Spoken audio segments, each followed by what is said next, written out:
And that lockdown in Shanghai slows down China's economy. Residents liken quarantine experience to a prison. And COVID-19 antiviral pills to be made available for free. Those are the headlines for tonight. Good evening, everyone. You're with me, Douglas Elliott, and this is TVS Nightline.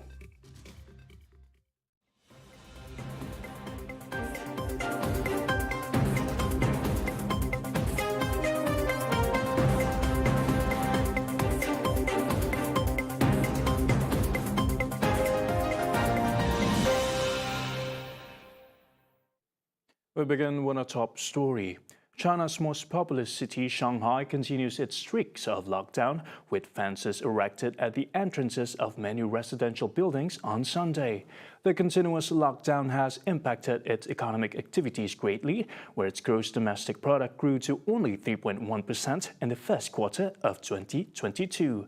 The figure is significantly low compared to its 8.1% growth last year in the same period, affecting many supply chains and exports to international market. According to Shanghai Statistics Bureau, the city's economic operation for the first 2 months were stable, but due to the outbreak in March, decline was inevitable. Its industrial sector declined 7.5% on a year-to-year basis in March after the lockdown halted some production, while its retail sales, a key industry for consumers, dropped by 18.9%. The high consumer inflation came as Shanghai residents complained about food and basic supplies during the lockdown, with some stating the prices of vegetables have spiked 10 times from their normal price. In terms of job creation, Shanghai reported a creation of 192,600 new jobs, a drop of 26,200 from 2021.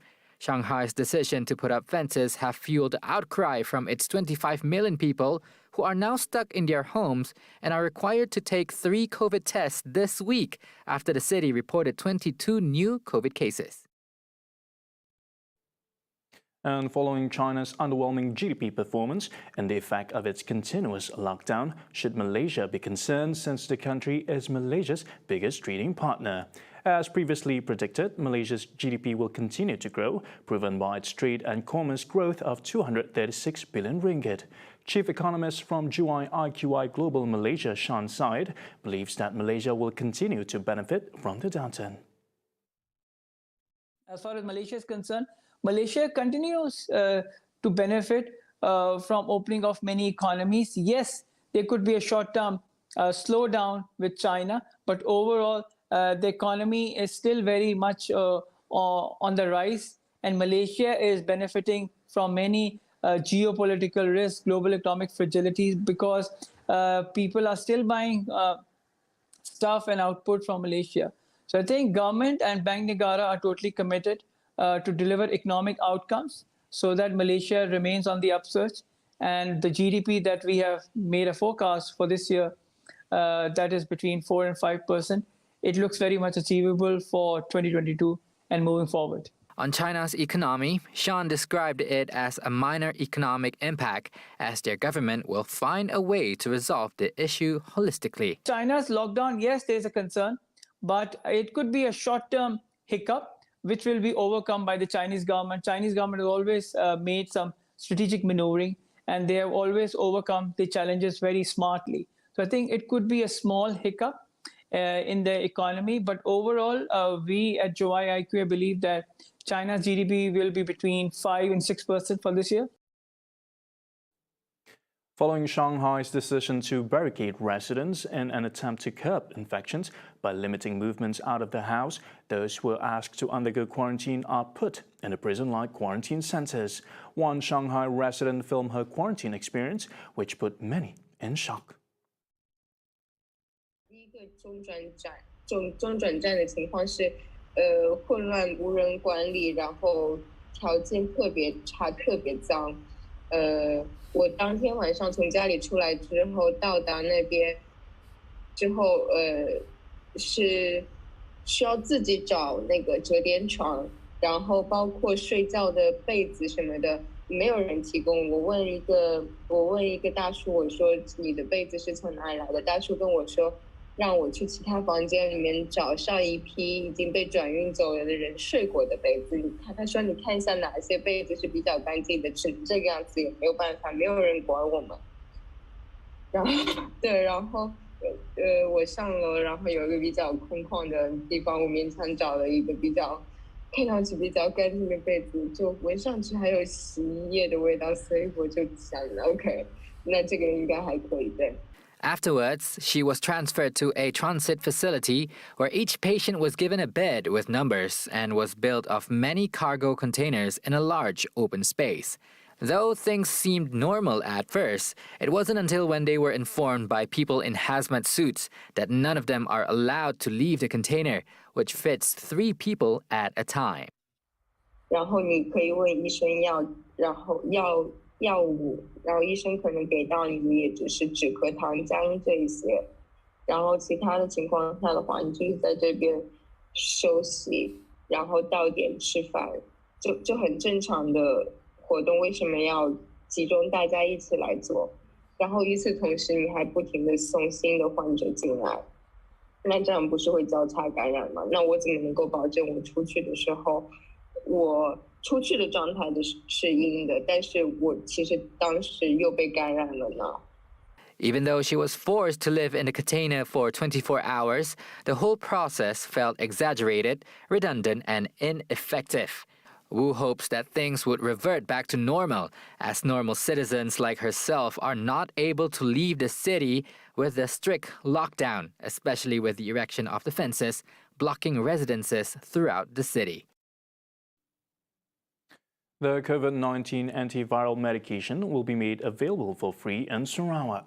According to Deputy Premier Dato Sri Dr. Sim Kui Hian, however, the drug is only available by prescription.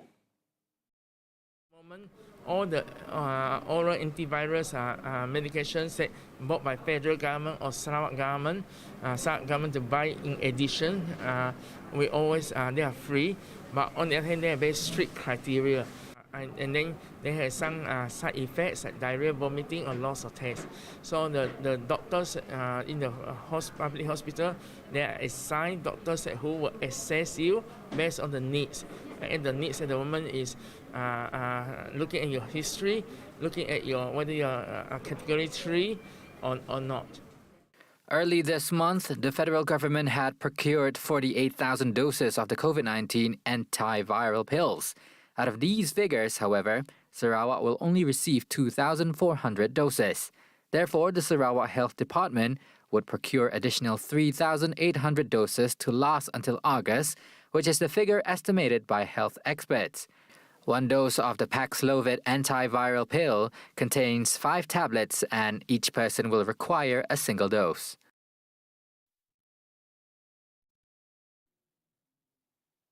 Parti Rakyat Sarawak PRS, which was established in 2004, has now grown into a mature political party.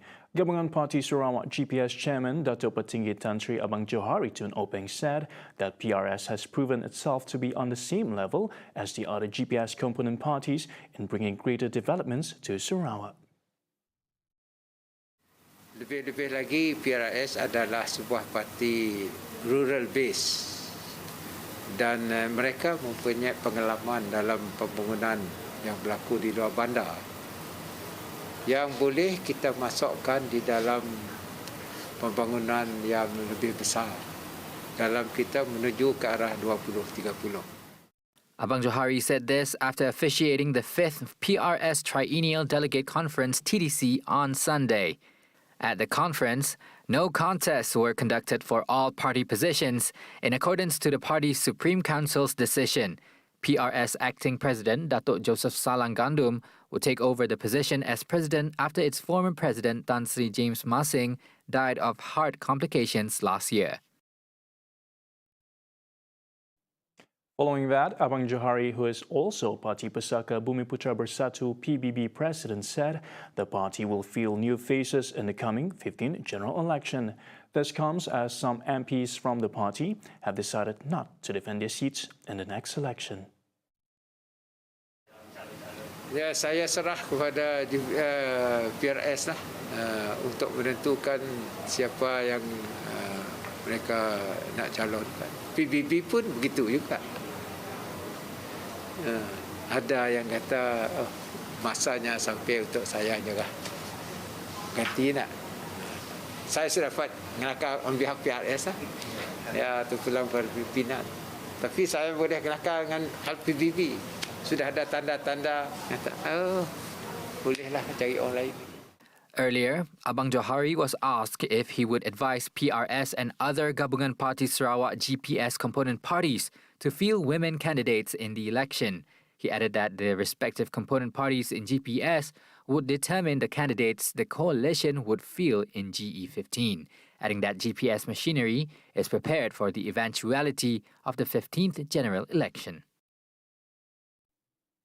Similarly, PBB on Sunday said that it will field its candidate for Puncak Borneo seat in the upcoming 15th general election. PBB Deputy President Dato Amar Douglas Uga Umbas remains steadfast that the party will not compromise on others and intend to secure a victory in the parliamentary seat.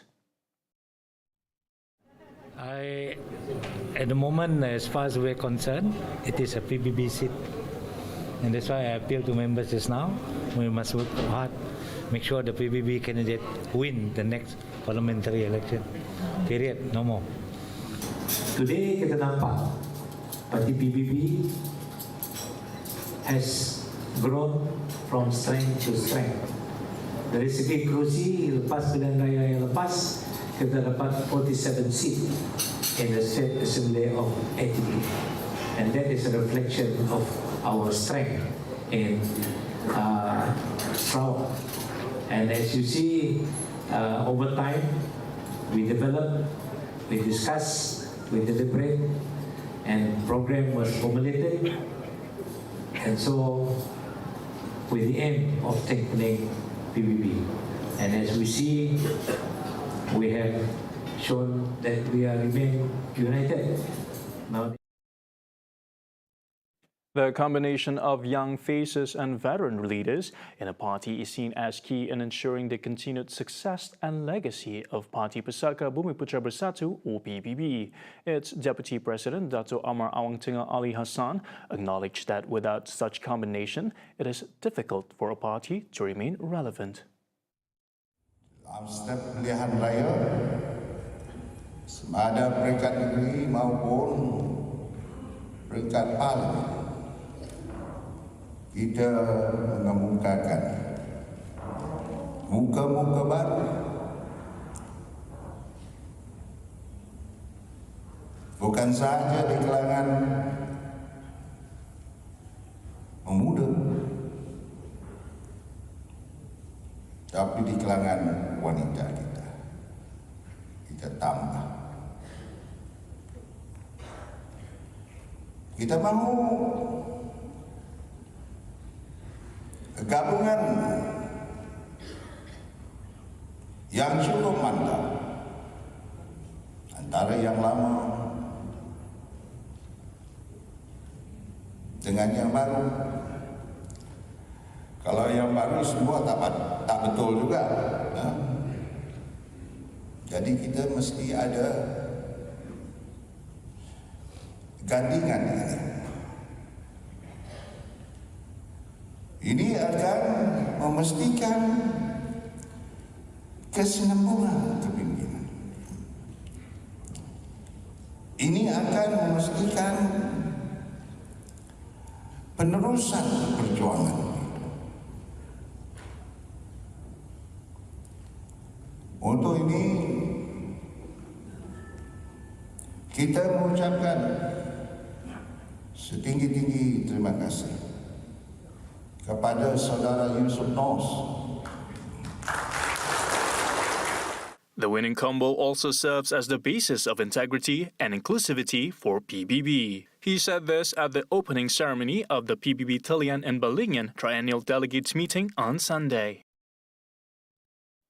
Don't go anywhere. Coming up after the break, drone study to be introduced in STEM, and France votes for its next president. Right here on TVS.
You're watching TVS Nightline.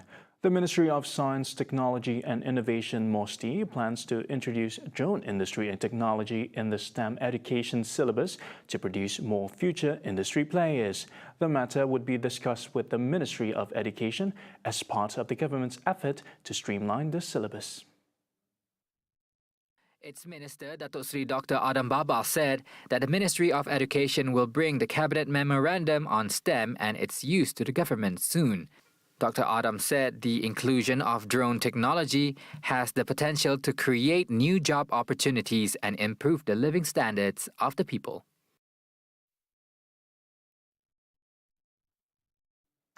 MICROSLEEP is a short nap that lasts less than 30 seconds, and oftentimes many are not aware of it.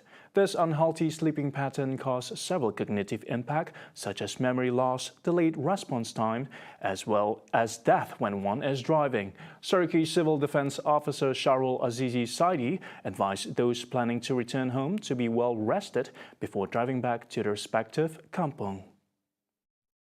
Microsleep biasanya berlaku dalam kalangan mereka yang kepenatan, kurang tidur ataupun tidur yang tidak teratur. Ia sangat berbahaya kerana boleh menyebabkan kenderaan hilang kawalan sekaligus kemalangan yang boleh membawa kecederaan ataupun membawa maut. Shahrul disclosed that microsleep is one of the major causes of road accidents in Surrey, and its implications are usually overlooked by many. Ketika memandu, individu mungkin kelihatan sedar tetapi sebenarnya tertidur. Ini kerana bahagian deria yang lain seperti mata dan tangan tetap bergerak. Masalah ini sering berlaku dalam kalangan yang cuba menahan mengantuk dan kekal berjaga. Jika di rumah atau sedang berehat di rumah, ia mungkin tidak ada masalah. Namun mungkin mengakibatkan kemalangan atau bahaya lain jika anda sedang memandu kenderaan. The officer also informed that the APM is on standby for any incidents of road accidents during Hari Raya celebrations. Extreme road congestions will also be a major concern, and APM are ready to deploy their forces to handle this problem as well. Indonesia on Friday announced that it would ban exports of its palm oil starting April 28 to ensure an abundant supply of affordable cooking oil in its domestic market. The move, set to take effect on Thursday, is expected to have a massive impact on the global edible oils and fats market. Last year, Indonesia's palm oil accounted for 59% and 56% of the world's palm oil production and exports, whereas Indonesia's palm oil exports represented 30% of total world oils and fats exports. Deputy Minister of Plantation Industries and Commodities too, Dato Sri Dr. Wee Jack Seng said the move is expected to boost prices of palm oil and competing oils in the international market, including Malaysia. As such, he said Malaysia being the second largest producer and exporter of palm oil, the move is expected to increase Malaysia palm oil export demand. Nonetheless, the local palm oil production is currently being affected by the ongoing labour shortage issue. Due to this, it is unlikely that Malaysia will be able to fulfill the high export demand gap. The imbalance in demand and supply would see prices of palm oil and other competing oils to soar. According to Wee, the rising export demand would pose a challenge for the local palm oil downstream industry as the competition for the supply of palm oil raw materials would intensify. As for consumers, he said the government's move to set price control for palm cooking oil will be able to protect Malaysian consumers from the effects of surging palm oil prices in the global market.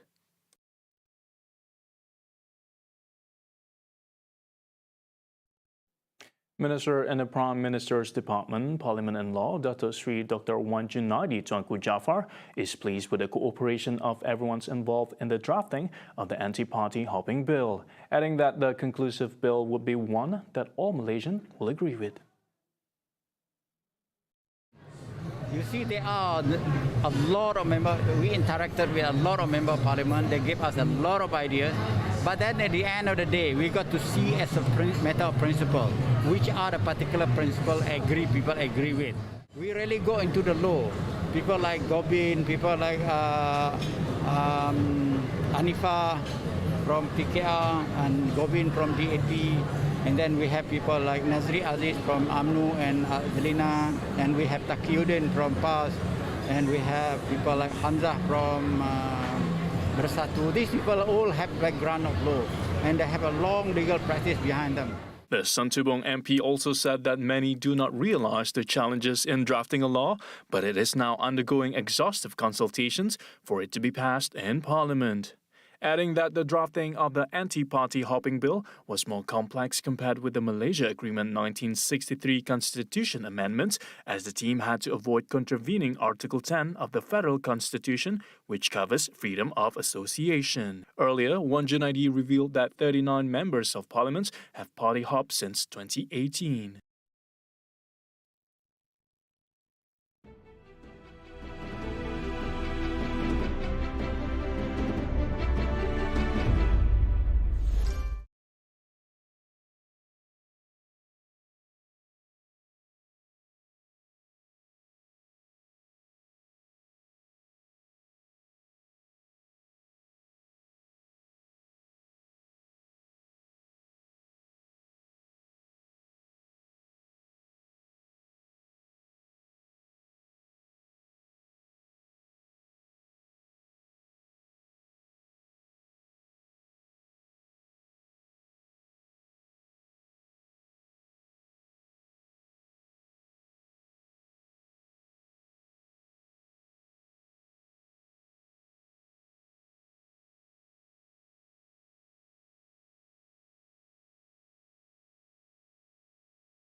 Thank you for staying with us. Now, voting is underway in France as it decides on its fate by choosing its next president. The presidential runoff sees current President Emmanuel Macron squares off against Marine Le Pen for the post.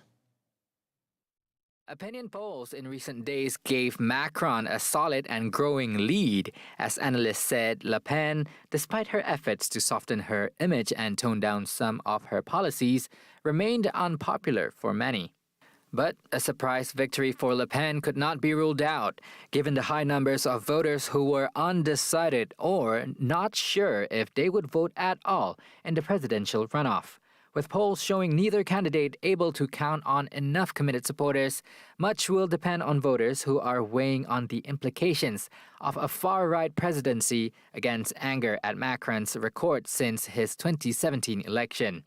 If Le Pen does win, it would likely carry the same sense of stunning political upheaval as the British vote to leave the European Union or the US election of Donald Trump in 2016. Polls opened at 8 a.m. local time and will close at 8 p.m. local time. Voter turnout was 26.41% by midday. The turnout figure was lower than at the same time in 2017, when it stood at 28.23%, but higher than the first round of 2022 2 weeks ago, when it came in at 25.48% by noon. Wrapping up TVS Nightline tonight, in the midst of the chaos that has ensued between former husband and wife Johnny Depp and Amber Heard, a makeup brand has accused the actress for lying yet again. During Heard's lawyer's opening statement, she revealed her client kept a makeup product in her purse at all times to cover bruises that Depp had implicated on her. However, Milani Cosmetics alleged that their product was not even released at the time of the incident until 2017.